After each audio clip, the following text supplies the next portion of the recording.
Thank you for joining us around the fire. For more information or to make a donation, please visit randomactsnetwork.com. Now, want to hear a scary story?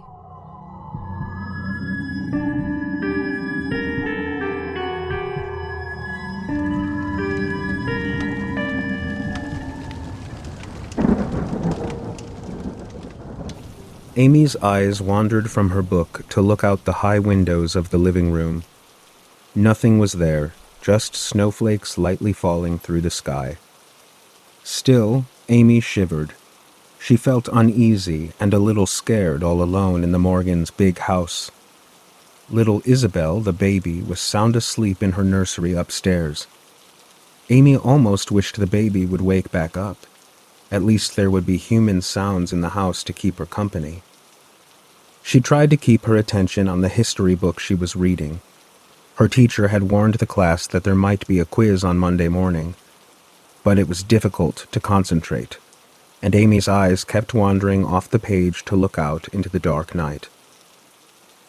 She must have gone into a daze, staring out the window at the lightly falling snowflakes, because suddenly, every muscle in her body jumped when she heard the sound of the front door opening.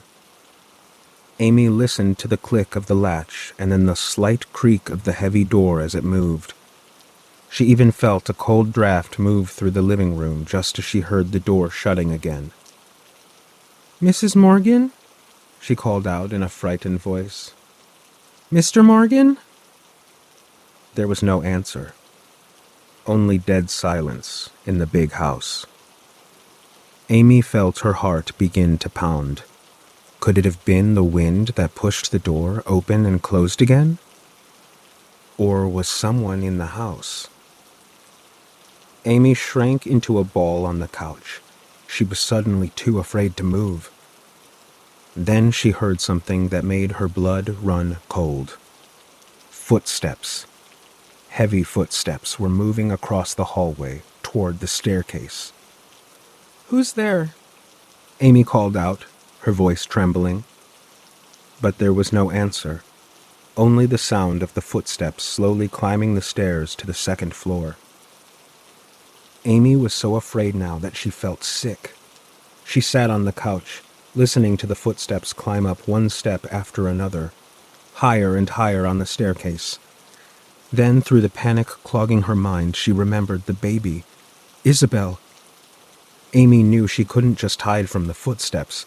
She had to make sure the baby was all right. Standing up on trembling legs, Amy began to creep quietly across the living room toward the hallway. Just as she peeked around the corner of the doorway, she heard the footsteps reach the top of the stairs and begin to move across the upstairs floor. Then they stopped.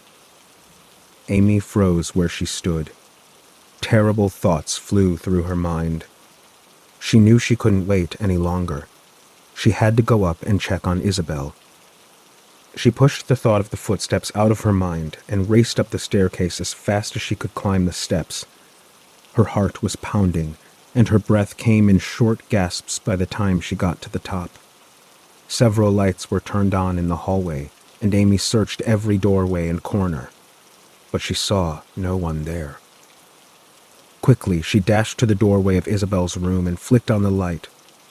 The room was empty except for the baby, who was cuddled in one corner of her crib, sound asleep. Amy strained her ears. There was no sound except for Isabel's light breathing. No footsteps. Not a hint of danger. For a second, Amy wondered if it had all been her imagination. Had she even heard the front door open at all? Had she really heard footsteps on the stairs? Maybe she had fallen asleep and it was all part of a bad dream. Amy looked at the baby one more time and then turned off the light. She tried to walk slowly down the hallway to the stairs, but halfway there she began to run, and she scrambled down the stairs so fast she almost fell. Finally, she ran into the living room and jumped back onto the sofa, curling her feet underneath her. She felt as though she just had a terrible nightmare, but now it was over. With trembling hands, Amy picked up her book again, but a second later, she heard the sound of the footsteps. They were coming back down the stairs. Thump, thump, thump. Amy wanted to scream, but her throat had gone dry and tight. She listened to the footsteps get louder and louder as they came closer and closer to the hallway. In horror, she turned to look through the doorway to the staircase. The footsteps sounded as if they had just reached the bottom of the steps and were coming across the hallway toward her. But she could see nothing. Nothing at all. Amy fixed her eyes on that terrifying, empty space where the footsteps had stopped.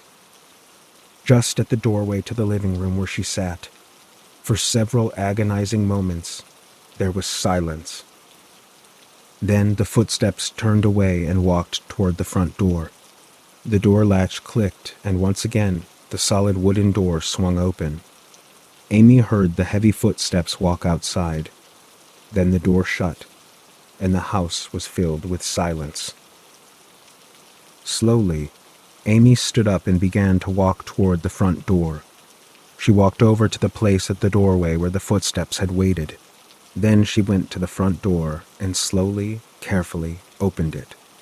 The snow was swirling down in big, thick flakes now. She looked down at the sidewalk. In the snow, she saw large, deep footprints walking away from the house.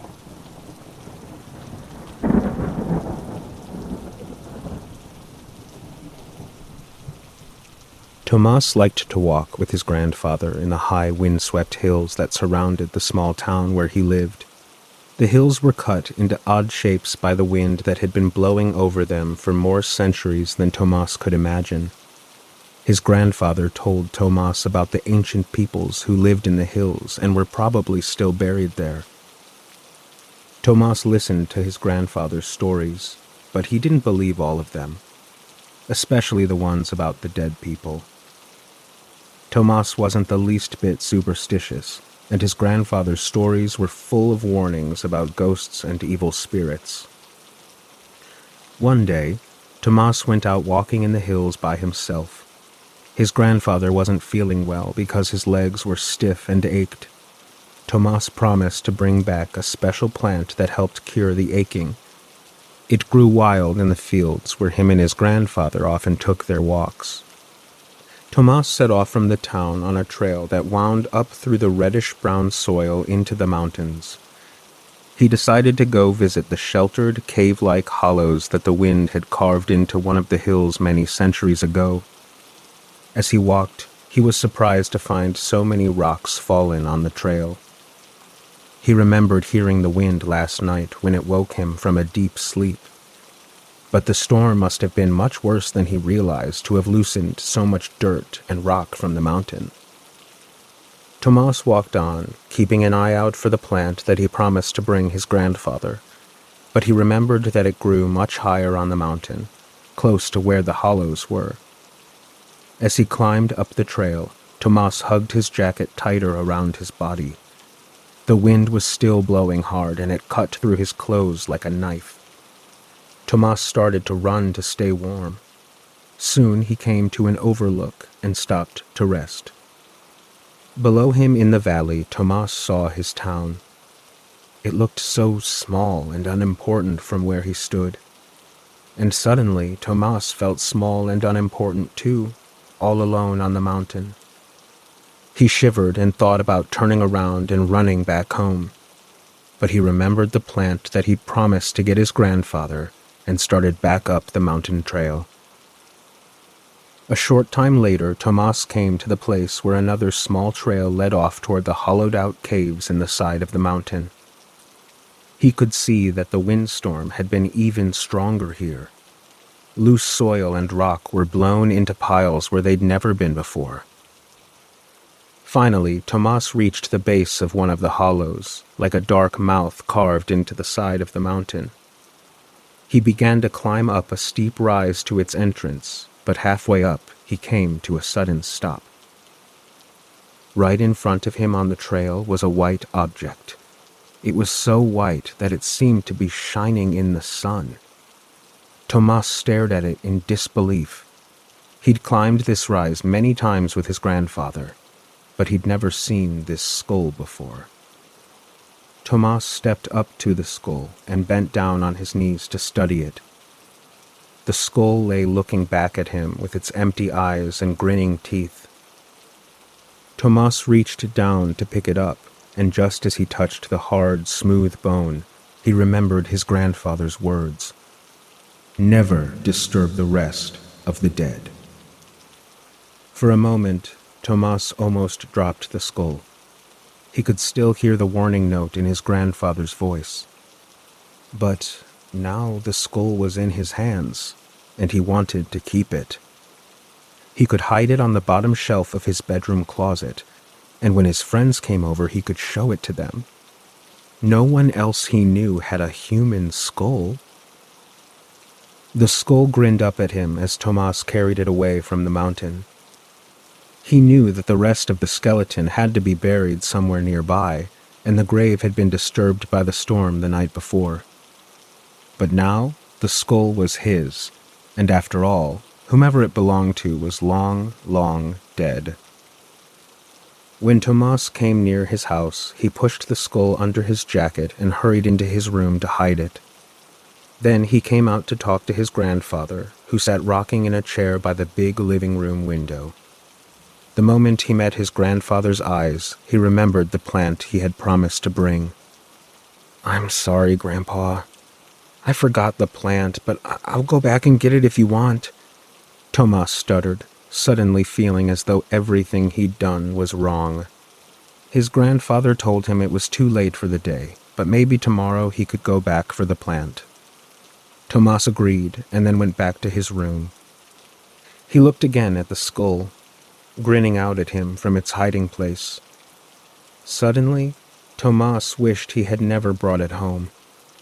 He threw a sweater over top of it and shut the closet door. That night, the wind began to howl again. Tomas went to bed early, after his parents had gone out and his grandfather started telling stories again. Tomas did not want to hear the stories, so he lied and said he didn't feel well.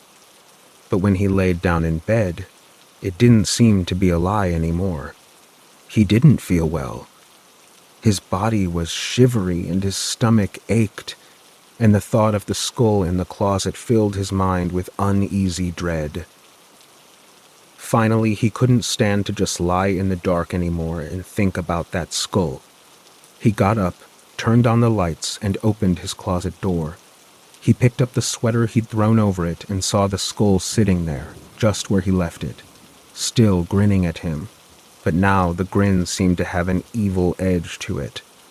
Tomas slammed the closet door and ran back to his bed, flicking off the light and covering his head with the blanket.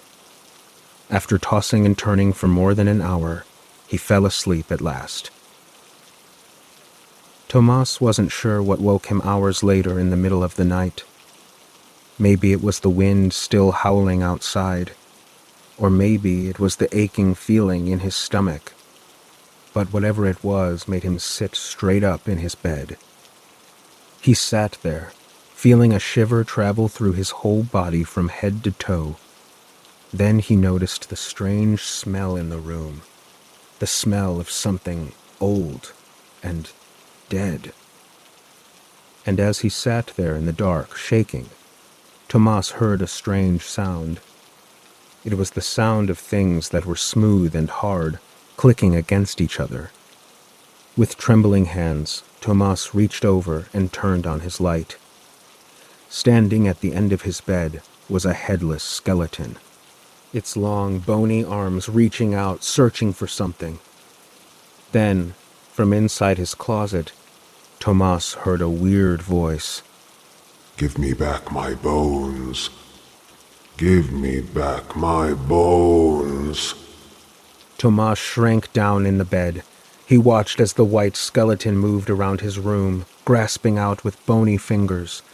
The legs stalked over to where he lay, and the cold, bony fingers touched his feet.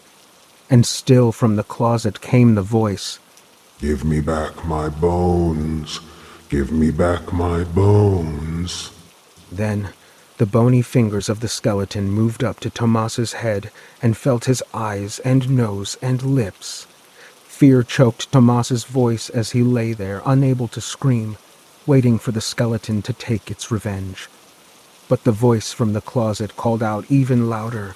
Give me back my bones. Suddenly, Tomas jumped from the bed and ran to the closet. He opened the door and reached down to pick up the cold white skull. Its hollow sockets looked up at him, and its grinning teeth began to move. Give me back my bones. With shaking hands, he carried the skull to the skeleton and placed it on top of its neck.